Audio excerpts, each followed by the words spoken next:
Christion Jones joins the podcast, the former Minor Tiger and receiver for the Crimson Tide. Christion, what are you up to these days? I know you're training some Man, what's guys, got good? some 7-on-7 stuff going on. Yeah, man. So, right now, man, I'm in the process. I just got done finishing up the season with my high school alma mater, Minor High School. We didn't do as well as we want. We went 4-6, didn't make the playoffs. But it was a great experience. My first actual coaching experience on the sideline. So I definitely needed that on the resume with me wanting to be a future collegiate coach. So right now, man, I'm in the process of developing a 7-on-7 high school team, 18U team that we're gonna have this spring. Well, you could say this winter slash spring.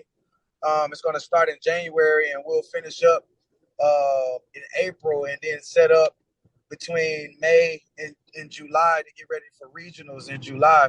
But we're going to have our first tryout actually December 4th at Minor High School from 2 to 4 for all 18U high school athletes, 7-on-7 travel team. And it's gonna be a great deal for the South, man, that we're gonna be able to host and have practices here in Birmingham, man. So I'm excited. I also have Blake Sims and his brother that's going to be the co-founders that's going to help me work this team out with the administrative work and also getting the fundraising and all those things together. So I'm excited. We all excited for it. It's our first team having this year. That's awesome, man. We definitely got to get people connected and get them signed up for that. Man, what's your opinion on Bama this year? Most people would consider, a 2-loss season a success, but that's not necessarily the standard at Bama. I feel like our DBs have been a little streaky, and we haven't really had a threat at receiver. I mean, you were a receiver at Alabama. What do you think?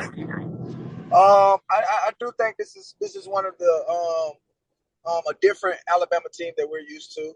I think that guys were being challenged on the receiver tip to step up and take on roles that they may not have been used to.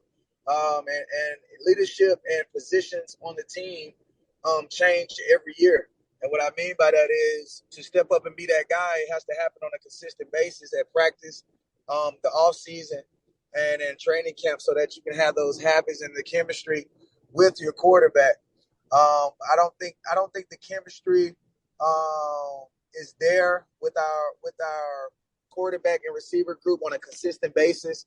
I believe we dropped a lot of passes here, but I also think our guys did have developed throughout the year. That's one thing that we haven't been used to at receiver is sitting there watching guys like Ja'Cory Brooks. We actually watched him develop this whole entire year. He had some drops, but he also overcame a lot of things and also came clutch in a lot of games. Even the games that we lost, he came clutch some down into some of the final times of the shot clock that we needed him. So I think this year's team, the defense, the secondary, it's some new roles, even with guys being in the same role. I think the leadership wise, some guys didn't really buy in 100% from the beginning. And I think we needed more production out of our younger guys, which we didn't get. And speaking on the transfer portal, me personally, I think the transfer portal this past year kind of helped and hurt us because you have to really, and it's hard to do, but you have to really understand what type of guys you're getting out of that transfer portal. And are there guys that understand the Bama way and understand the way we do things? And I felt like this year some of the transfer portal guys took longer to understand the things that we do here. It's not sort of the way you kind of do things where you came from, or you got that. The biggest thing on Bama football is all about consistency. And it has to happen every day, and guys have to buy in to be able to develop and do things the right way every single time they go inside of that building. So I think what happened this year is good and bad for our team and our legacy, but the dynasty definitely is far from over. Let me play off of that a little bit about what you were saying about getting guys to buy in. I had Ross Piercebaker on the podcast not too long ago. I don't know if you guys were teammates. I think he was coming in as you were going out, but I asked him the same question. How do you get guys, the new freshmen, the new transfer portal guys, how do you get them to buy into how we do things around here? It's trusting and believing that is the way of life, the way of doing things to get what you want. And that takes trust from coaches. I think there has been a disconnect with the coaches, position coaches, and coordinators, and the players when it comes to in terms of are we building relationships between each other, or is this just a corporation where there's just a work environment where there's no relationships personally being built amongst the players and the coaches? I don't know. I haven't been in those locker rooms. I haven't been on the field around those coaches, but being a guy who kind of have a niche for these type things, I can tell that the team isn't as close as it used to be. And I'm talking about close amongst the coaches, amongst people in the organization that people outside of the organization don't see. What is the relationship being built inside of that organization, inside of that complex, inside of those rooms, in the meeting rooms, in the training room, in the weight room? Like, are those real relationships, or is it just get what I got to get done and get out of there? Sort of like the NFL. The NFL isn't like a tight knit amongst all the players because they're paying you, and it's such a demand. And it's also very important that you focus on your job first more than you focus on the relationship that you build. In college, it's sort of different now because it's turned into an NFL environment because guys can, for one, leave. That's just like going up in the NFL and asking for a trade. And guys are also, too, getting paid. So is there still a connection between the position coach, the receiver coach, and the receivers? Or is it just come to work, do your job, and get out of there? I kind of feel it's on the side of do your job and get out of there because it shows on the field. You know, it shows on the field. I don't see us celebrating as much as we do amongst each other. See a lot of isolated celebration, a lot of isolated conversations getting done, and it's just not a tight-knit family outside looking in. Man, I think this transfer portal really kind of screwed all that you're saying because guys can just come in for a year, say, I don't really like this, and then dip without any, repercussions. That's true, man. That's very true. So I think for Bama, when you have a program like Alabama, man, you have what's called a process, and not just a process just to be called a process. It is really embedded as a freshman so that you understand everything that has to be done in order to win football games. And I don't think a lot of those transfer portal guys, when they're coming in as juniors or coming in as seniors, understand how valuable the process is and fully understand it. Like Jameson Williams fully understood and took the role of, I understand I have to do this, have to be a consistent basis every single day. And it showed on the field. It showed that he had a relationship with the coaches. It showed as they celebrated and as when the cameras go to the sideline, you can see the relationship being built amongst the players and the coaches, even when they're teaching, when they're in their own huddle. So you have to, I think Bama really has to be careful getting those guys out of that transfer portal who's like-minded Bama guys. Christion, let's go back for a second. You played high school at Minor, which isn't that far from where I went to high school at Corner. You got your first offer your junior year from Tennessee, and that was kind of around the time when Bama was winning their first natty with Saban. Auburn had Cam Newton, and you were really torn between both Alabama and Auburn. And shout out Coach Sal Sinceri. He was the one who recruited you at Alabama. And Saban comes to one of your basketball games. You go down there for a workout, and then Auburn finds out, and they get pissed. Did you feel like you needed to kind of put Tennessee in your back pocket because they offered you first, or were you just waiting for that first offer from Alabama? I mean, I was fluctuating throughout the whole recruiting process. I mean, when you get recruited by so many kids, you have so many offers. You can wake up one day and not feel any of those schools and change up the whole process. So it was just fluctuating throughout the day, each day, every time I woke up.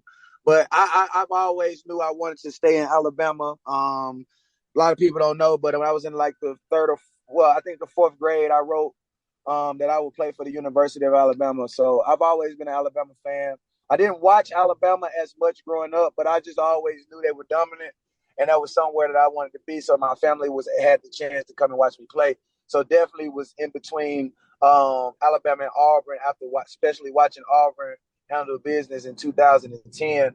I was also captivated by Percy Harvin. So Florida was also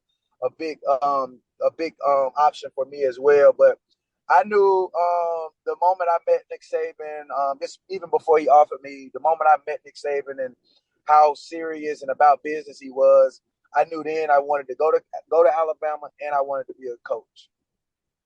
How good of a basketball player were you? Because I know when Saban was recruiting you, he came to some of your basketball games. Oh yeah, I was decent. You know, I was I would say legitimate 15-10 guy, point guard. There you go. There you go. Little dish and kick kind of thing. Oh yeah, that was my thing, man. I was about 15-10 guy. Yeah, man. I was pretty nice on that court, man. So Basketball was my first love, actually. really, Yes, sir. did you have any opportunity to go play basketball in college? Some smaller schools. I had some smaller schools.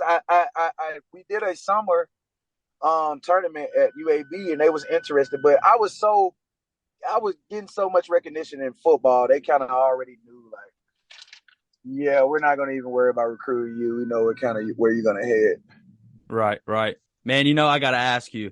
So you get to Alabama and you shine at receiver, and especially on special teams, because there's a game. You guys are playing Mississippi State in Starkville. There's a punt. You take off down the field, and as soon as the guy catches it, you just absolutely lay a hit on him. What were you thinking in that moment? Because I noticed when you got up, you were kind of looking around. Were you afraid of a targeting call?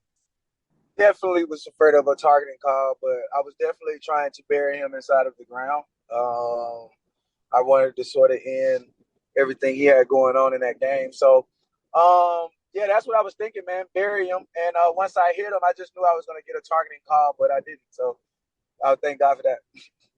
Well, as I mentioned, you played receiver at Bama, and you were also the SEC Special Teams Player of the Year in 2013. Did you enjoy playing special teams more than receiver? Yeah, I mean, I just enjoy playing football. I mean, they all go hand in hand. I can't say I enjoy playing receiver more than I did special teams, or special teams more than I did receiver. I just enjoy having the ball in my hand. That is something I probably say that correlates with both of those deals. Just enjoyed having the ball in my hand, be able to give our team a chance to be successful. After Bama, you went undrafted, but you got picked up by the Dolphins. You spent some time there, spent some time in the CFL. What did you see were the biggest differences between the CFL and the NFL? Big difference. Everything, the rules, the field, how wide the field is, the fans, and the different provinces itself. It's just a different culture, different way of playing ball for them. I enjoyed every second of both NFL and the CFL. Great opportunities, met some great people, more diversely in terms of different cultures and different races and ethnicities in Canada. But even in the NFL, definitely was able to meet. At the time when I was on Miami Dolphins, I had Jarvis Landry, Dominic Sue, Ryan Tannehill. I had some great guys. Same class with Devontae Parker. So I was there with some great guys, great athletes. So I was able to compare both. I would probably choose Canada just because of the nice people, free health care, and just like I said, the provinces during the summertime is so beautiful out there on every province. So I enjoyed my time in the NFL and the CFL for sure. Man, I bet that's a different kind of cold up there in Canada. Oh, for sure. I played in -20, man. It's different. Shoo. Man, all right, so to wrap this up, you got any funny stories from your time at Alabama? You got any funny Saban stories? All the stories I have are sort of inappropriate. I'll just say, Anything without Coach getting anybody Saban. in trouble. Yeah, Coach Saban, man. One thing I admire, I'll tell you something I admire through my time with Coach Saban. I admire the fact of how important, and which I think it kind of rolled over and turned over on me, how important he took special teams. I've never seen him miss a special teams meeting. I've never seen him not be in the special team meeting. He's always not only in the special team meeting, but he's always been heavily involved with Coach Williams when I was there.